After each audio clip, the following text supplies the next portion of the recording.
Bapak Mama, saudara-saudara sekalian, di minggu yang ketiga dalam perayaan bulan pendidikan ini, hari ini kita diberi tema oleh Majelis Sinode Pendidikan Kristen sebagai proses belajar dan berbagi. Dan ketika satu tema ini membicarakan tentang dua hal yang berbeda, tetapi dia menjadi sesuatu yang harus berjalan beriringan antara belajar dan berbagi. Saya teringat dengan satu momen di mana kami dikumpulkan para mahasiswa teologi. Saat itu ada pertemuan para ketua Badan Eksekutif Mahasiswa dalam KNMTI, Konferensi Nasional Mahasiswa Teologi se-Indonesia. Saya satu kamar dengan pimpinan Universitas Islam. Mereka dikasih ajar untuk menjadi para pimpinan di seperti ustadz atau kiai seperti itu. Dia dari Aceh, namanya Mahyar, dan kami dua satu kamar. Di balik pintu kamar kami berdua satu kamar, hanya cuma berdua. Di balik pintu kamar kami itu dituliskan data diri, keluarga, dan lain sebagainya supaya kami bisa saling mengenal satu dengan yang lain.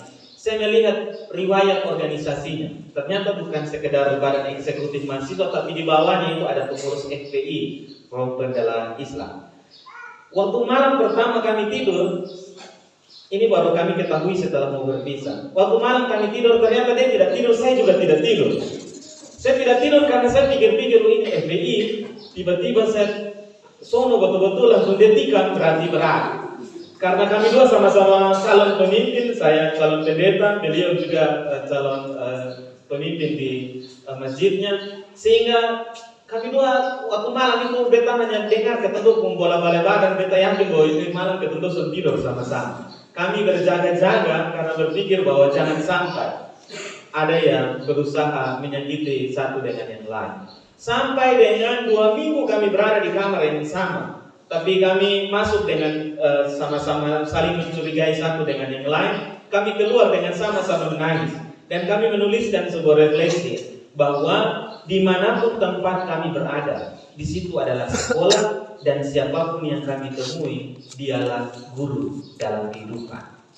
Bapak Ibu saudara-saudara yang dikasihi oleh Tuhan, mungkin waktu awal masuk saya tahu bahwa saya tidak bisa belajar dari seorang yang berbeda dengan saya. Saya tidak akan belajar dari seorang yang berbeda keyakinan dengan saya. Demikian juga Mahyar tidak akan belajar apa-apa dari saya. Tetapi kemudian ketika kami dikumpulkan dalam satu atap, dalam satu ruangan selama 2 minggu, kami belajar cara berdoa mereka juga berdoa cara belajarnya kami. Pada akhirnya dia bilang, saya itu waktu lihat orang Kristen, saya benci sekali. Kenapa salib disembah-sembah? Begitu. Nanti baru saya jelaskan, salib itu adalah simbol bagaimana kami melihat Sang Kristus yang mampu untuk mengorbankan diri dan menyelamatkan kami. Saya juga bilang, kenapa harus panggil Tuhan jauh-jauh? Makanya karena panggil Allah itu makanya harus pakai toa.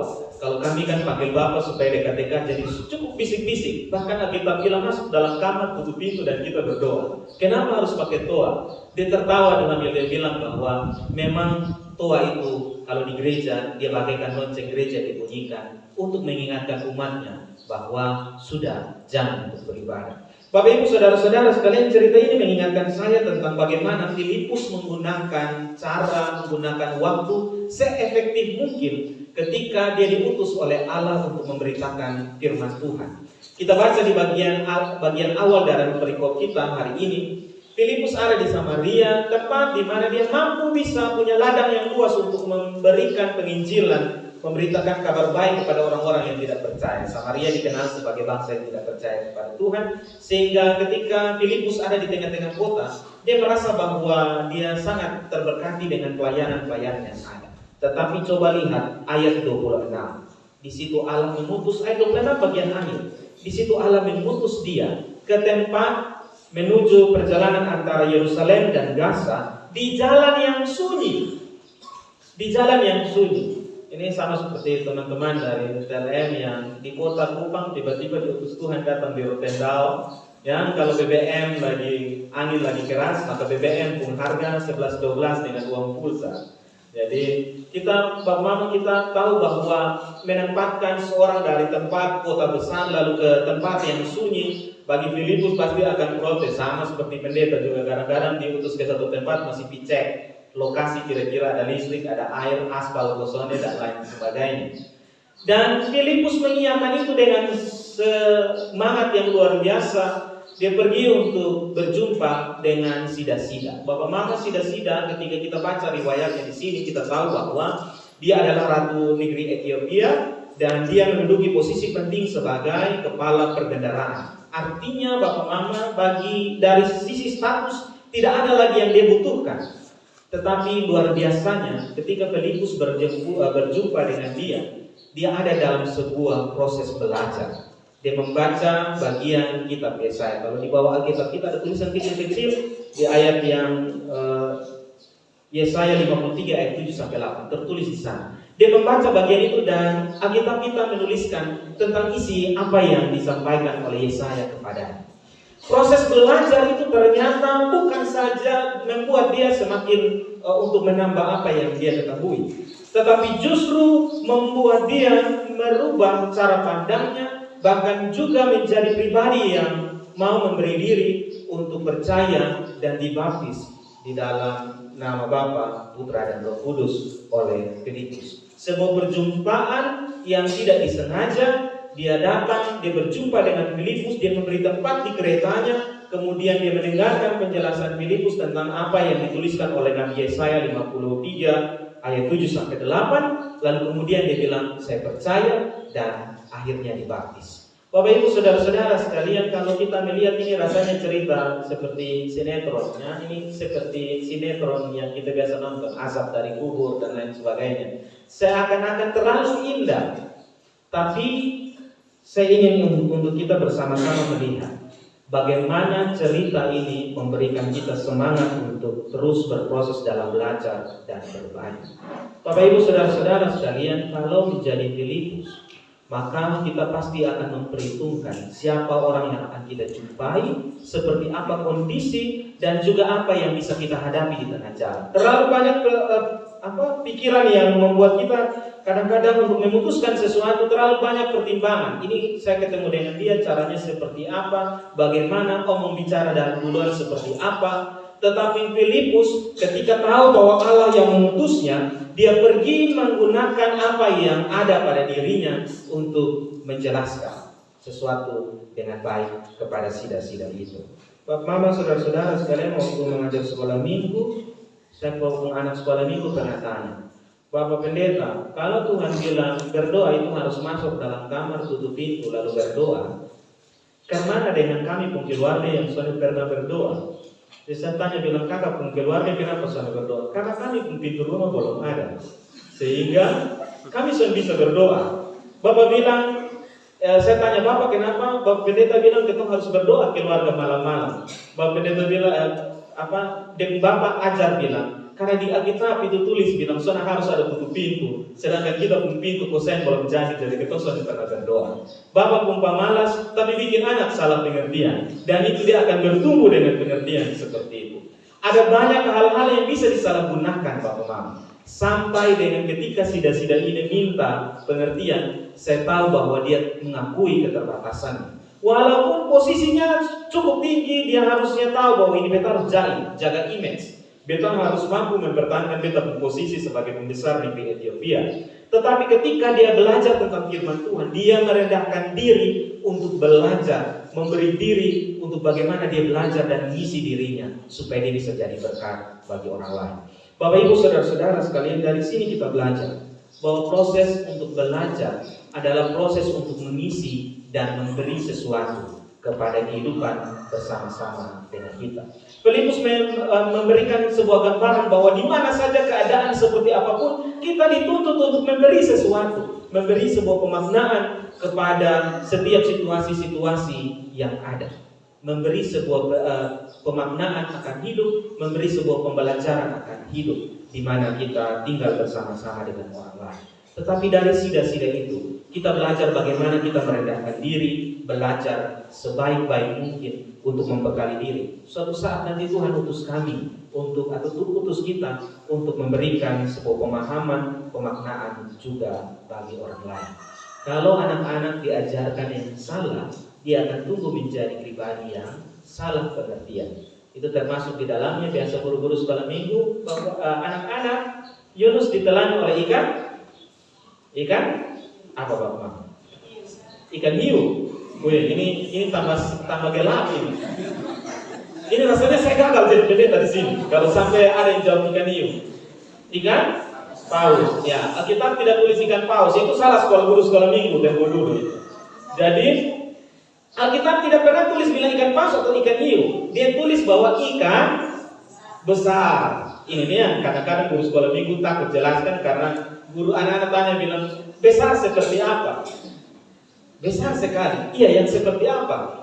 Yang seperti gedung kebaktian. Bapak Pendeta pernah lihat kalau ketong hanya percaya apa yang dikatakan Alkitab. Bapak Mama, apa yang kita beri ketika tidak ada sesuatu yang bisa kita dapatkan secara baik, persiapan memang dengan baik, dan kita beri kepada orang lain, dia bisa saja menyesatkan orang lain. Tetapi Filipus ketika mendapatkan keputusan, dia berjumpa dengan sida-sida itu, dia yakin bahwa apa yang diimani, yang dipercaya, dipahami, itulah yang kemudian dia bagi kepada pimpinan negeri Ethiopia itu.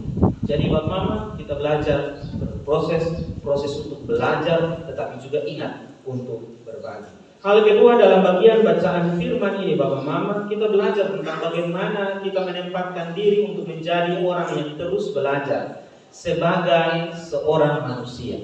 Cerita tadi di awal saya bilang bahwa pada akhirnya kami menuliskan refleksi. Dimanapun kami berada, disitulah sekolah, dan kepada siapa kami berjumpa, disitulah dia hidup sebagai seorang guru. Artinya dari seorang anak kecil sekalipun kami mau belajar. Dimanapun kami berada, mau di gereja, mau di sekolah, di pasar, di tempat kerja, di situ tempat kita membekali diri, kita belajar mengisi apa yang menjadi kekosongan dalam kehidupan kita bersama-sama. Mari Bapak Ibu Saudara-saudara sekalian, kadang-kadang kita menutup telinga dengan pembelajaran.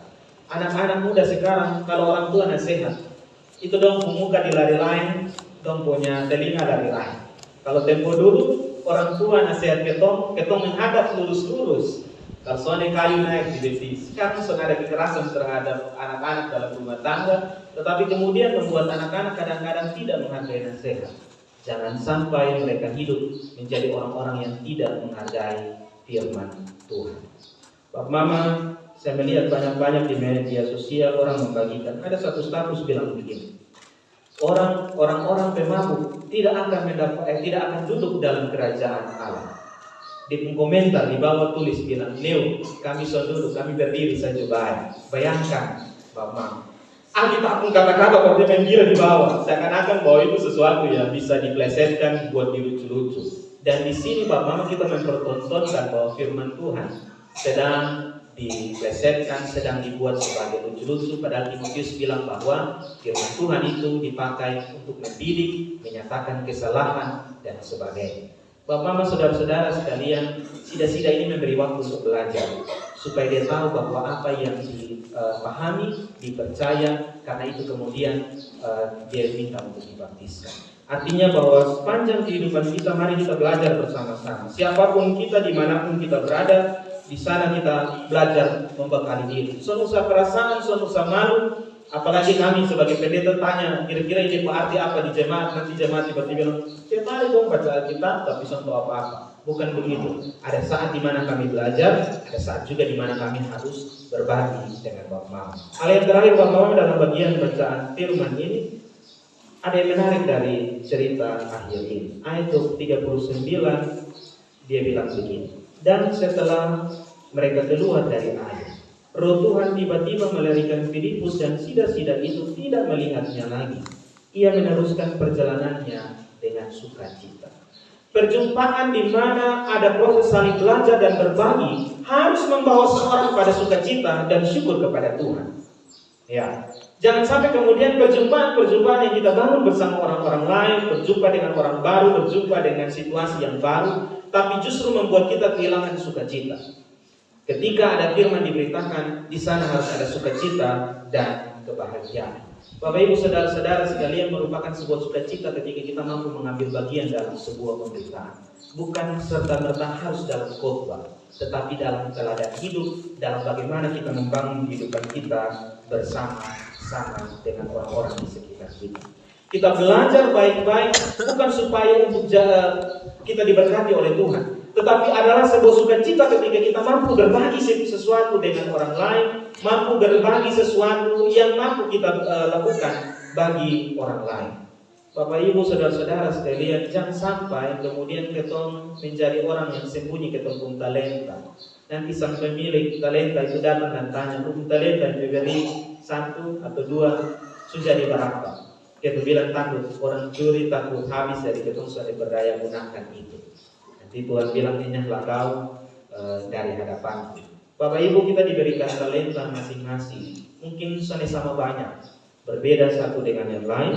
Tetapi yang perlu kita lakukan adalah bagaimana kita membagi diri kita untuk dalam proses belajar bersama-sama, berjalan bersama-sama sebagai satu keluarga, sebagai satu jemaat, dan biarlah sukacita dan syukur itu menjadi akhir cerita dari setiap perjumpaan kita. Ingat bagaimana kita membawa orang lain kepada Tuhan. Dari sida-sida ini kita membaca, dia bukan saja memahami, belajar memahami kitab Yesaya, tetapi setelah memahami dia minta dibaptis. Filipus bilang, oh tidak, engkau harus percaya dulu. Pahami, percaya, baru dibaptis. Itu gambaran ketika Filipus berjumpa dengan sida-sida ini. Dan itulah yang kemudian proses yang harus kita jalani bersama-sama. Jangan paksa orang untuk ikut ketika mereka belum hanya mampu sampai memahami tapi belum percaya. Jangan paksa orang lain harus ikut kita kemuan. Kalau kemudian mereka sendiri tidak punya keyakinan berdasar pada Tuhan Yesus Kristus. Apalagi kemudian sebagai orang Kristen, kita ditanya, yakin kau sana masuk surga? Bapak Mama yakin kau sana masuk surga? Wih, kalau sana yakin ini berat. Kalau sana yakin berat. Harus yakin bahwa beta yakin masuk surga. Karena itu mau kapan Tuhan ambil ini kami siap ini. Siap untuk pergi, karena ketika Tuhan memutuskan sesuatu, berarti Tuhan sudah persiapkan hal yang lain untuk keluarga dan untuk situasi yang kita hadapi. Tuhan Yesus memberkati kita, jadilah orang yang terus berproses dalam belajar dan berbagi apapun yang Tuhan titipkan dalam hidup kita masing-masing. Pakai itu sebagai berkat. Sederhana, kecil, tapi percayalah ketika kita dengan sungguh-sungguh melakukan di dalam iman, percaya, Tuhan akan memberikan kita sukacita. Amin. Kita berdengarkan bersama.